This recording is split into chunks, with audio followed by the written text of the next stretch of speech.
सत श्री अकाल जी। हर क्रांति या धारणा को लेकर जो क्रांतिकारी पुरुष होते हैं उन सब में एक बात आम होती है। वो ये कि वो एक बहुत खरे और बहुत तीखे आलोचक होते हैं। चाहे वो अद्वैत वेदांत के आदि शंकराचार्य हों, ओशो हों, बी आर अम्बेडकर हों, हमारे स्वतंत्रता सेनानी भगत सिंह हों, या फिर फलसफाकार स्लावो जिजेक हों, या सामवाद के अंदर कार्ल मार्क्स हो। क्योंकि उनका उद्देश्य कभी भी मौका परस्ती या किसी को खुश करना नहीं होता। उनका उद्देश्य एक सही और सफल क्रांति होता है।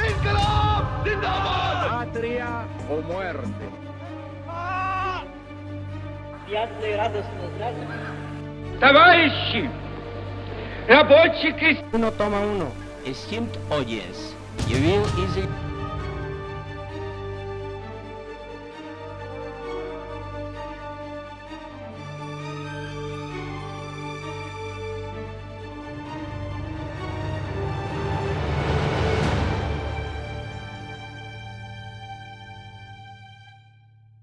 गौथा प्रोग्राम एक कोशिश थी जर्मनी के सारे वर्करों को, सारी पार्टियों को, सारे प्रोलेटरिएट को इकट्ठा करने की, और मार्क्स इसके समर्थन में भी थे। पर आगे जाकर देखा गया कि फर्डिनेंड लसाले नाम के एक नेता ने उस पर अपने विचार थोपने शुरू कर दिए, और इसीलिए मार्क्स ने इस पूरे प्रोग्राम की आलोचना की और यह साहित्य critique of the Gotha programme हमें मिल पाया। फर्डिनेंड लसाले भी एक समाजवादी नेता ही थे जो मानते थे कि क्रांति के हर पहलू में जो राजशाही है उनको साथ लेकर चलना चाहिए। अब मार्क्स उनको मौका परस्त मानते थे और उनके विचारों को गलत मानते थे, इसलिए उन्होंने उनकी आलोचना की। फर्डिनेंड लसाले ने गौथा प्रोग्राम में कुछ सिद्धांत दिए।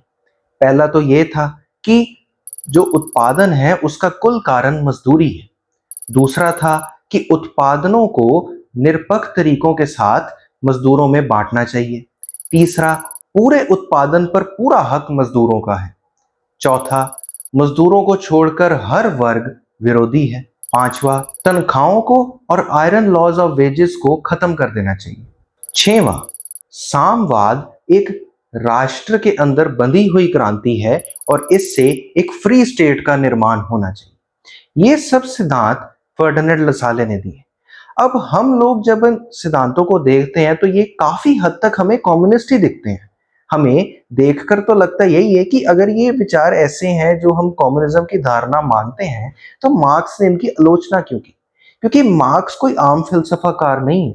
वो बड़े तीखे और स्पष्ट रूप में देख पा रहे हैं कि क्या क्या गलतियां हैं इसमें। इसीलिए वो एक महान फलसफाकार के रूप में जाने जाते हैं और उनकी क्रांति उनके इतने सालों के काम के बाद भी आज तक रेलेवेंट है और आज भी मैं उन पर वीडियो बना रहा हूं। अब हम देखते हैं उनकी इस गोथा प्रोग्राम की आलोचना को। मार्क्स पहले तीखे तरीके से ही बोल देते हैं कि पहला सिद्धांत ही गलत है। वो कहते हैं कि उत्पादन के ऊपर सिर्फ मजदूरों का कारण नहीं है, प्रकृति भी उत्पाद का कारण है। हमें मजदूरों और उत्पाद दोनों को साथ लेकर चलना होगा। दूसरी बात मार्क्स कहते हैं कि उत्पादन को निरपेक्ष तरीके से मजदूरों में बांटने का क्या मतलब है? पूंजीवाद अपने आप में ही एक तरह से निरपेक्ष है, क्योंकि हर मजदूर को आजादी है अपना काम और अपना मालिक चुनने की। अगर बराबरी से सारा उत्पाद बांट दिया जाए तो वो पूरी बराबरी हो ही नहीं सकती, क्योंकि हर मजदूर एक तरह से मजदूरी नहीं कर रहा। कोई स्किल्ड है, कोई अनस्किल्ड है, कोई ज्यादा काम कर रहा है, कोई कम काम कर पा रहा है, किसी का स्किल्ड लेबर ज्यादा मायने रखता है अनस्किल्ड से। तो इस सब के हिसाब से हमें देखना पड़ेगा कि किसको कितनी मजदूरी मिलनी है, उसको उस अनुपात या प्रपोर्शन में हमें उत्पादन देना पड़ेगा। इसलिए ये बराबरी का सिद्धांत भी सही नहीं है। फिर मार्क्स कहते हैं कि पूरे उत्पादन पर पूरा हक भी मजदूर का कैसे हो सकता है, क्योंकि कुछ खर्चे हमेशा ही आएंगे उत्पादन को बढ़ाने में, जैसे मशीनों की मुरम्मत करना, उत्पाद को बढ़ाना, व्यवस्था को संभालना, स्कूल और हॉस्पिटलों को बनाने का खर्चा, जो लोग काम नहीं कर पा रहे उनके लिए फंड इकट्ठा करना। तो पूरी तरह से तो उत्पाद मजदूरों को दिया ही नहीं जा सकता, उसका कुछ हिस्सा तो हमेशा ही इन खर्चों की तरफ जाएगा। इसलिए ये सिद्धांत भी सही नहीं है। मार्क्स कहते हैं कि ये बराबर हक बांटने के जो नैतिक सिद्धांत है ये सब फालतू और बकवास है, इन सब में कोई भी चीज सही नहीं। मार्क्स कहते हैं कि साम्यवाद इवॉल्व होकर पूंजीवाद से आया है, जिस तरह पूंजीवाद इवॉल्व होकर जमींदारी सिस्टम से आया था। इसलिए साम्यवाद के नवीनतम पड़ाव में उसमें कुछ अंश पूंजीवाद के होंगे। इसलिए शुरुआती पड़ाव में हमें हर इंसान को उसके योगदान के हिसाब से उत्पाद देना पड़ेगा, उसकी जरूरत के हिसाब से नहीं। जब उत्पाद इतना हो जाए कि वो बांटा जा सके जरूरत के हिसाब से, तब वो अगले पड़ाव में साम्यवाद जाएगा, जब जरूरतें पूरी की जाएंगी। उससे पहले हमें उनकी योगदान के हिसाब से ही देना पड़ेगा।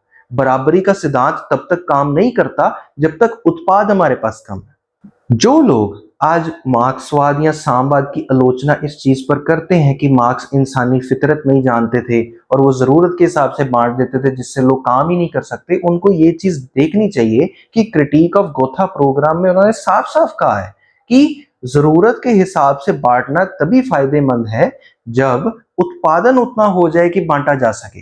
शुरुआती समय में समाजवाद सही है और उसके बाद ही साम्यवाद आएगा। फिर मार्क्स कहते हैं कि हर वर्ग मजदूरों को छोड़कर विरोधी नहीं हो सकता, क्योंकि हर वर्ग अपने आप ही अपनी पूंजीवाद के सामने खोता जा रहा है और मजदूरों में तब्दील होता जा रहा है। इसलिए हर वर्ग को विरोधी मानना सही नहीं। उसके बाद मार्क्स कहते हैं कि लसाले ने जो परिभाषा दी है कम्युनिज्म की, ये पूरी तरह गलत है। कम्युनिज्म एक विश्व पद्धति क्रांति है जो हर देश के हर मजदूर के साथ संबंधित है।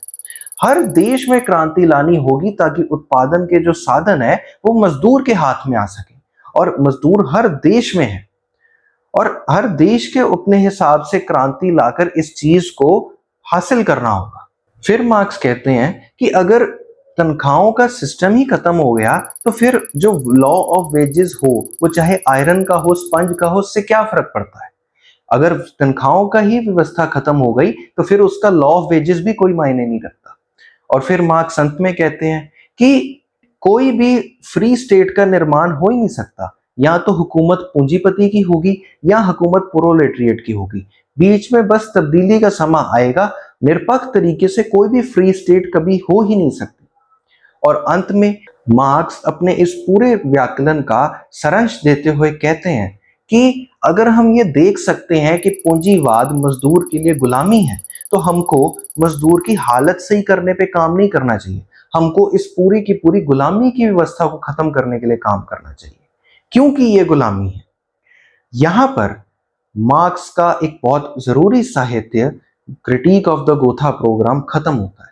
ये वो साहित्य है जो हर कम्युनिस्ट को पढ़ना चाहिए और हर किसी को पढ़ना चाहिए, क्योंकि मार्क्स ने पड़ावों में साम्यवाद कैसे आएगा उसके बारे में अपने अनमोल विचार दिए। यहां पर हमारी मार्क्सवाद की सीरीज भी खत्म होती है।